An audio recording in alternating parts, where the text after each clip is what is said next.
સુરત કોર્પોરેશનમાં કતારગામ ઝોનના sanitary inspector Bhikhu અંજારાની બળાત્કારના આરોપમાં ધરપકડ કરવામાં આવી। 37 વર્ષીય મહિલાએ આરોપ લગાવ્યો કે કર્મચારી ભીખુ અંજારાએ બ્લેકમેલની ધમકી આપી વારંવાર દુષ્કર્મ આચર્યું। પોલીસે આ મહિલાની ફરિયાદના આધારે આરોપીની ધરપકડ કરી અને તપાસ શરૂ કરી છે।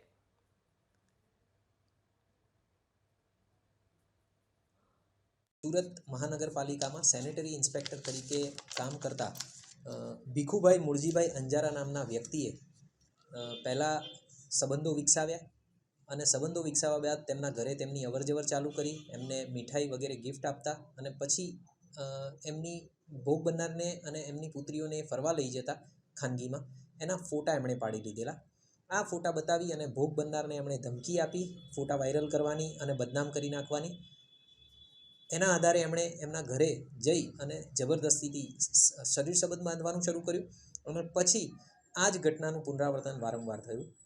ફરિયાદીએ એમને એવું કહ્યું કે મારા ઘરની આજુબાજુ બધાને ખબર પડી જશે, એટલે પછી જે આરોપી છે એણે ફરિયાદીને સુરત ટેક્સટાઇલ માર્કેટની નજીક જે એસએમસીનું ટોયલેટ છે એની બાજુમાં જે ઓરડી છે ત્યાં બોલાવવાનું ચાલુ કર્યું અને ત્યાં પણ ફરીથી ફોટા વાયરલ કરવાની, એના પતિને અને દીકરીઓને મારી નાખવાની એવી ધમકીઓ આપી, બદનામ કરવાની ધમકી આપી અને ત્યાં પણ વારા ઘડીએ એમણે અનેકવાર શારીરિક સંબંધ બાંધેલ છે।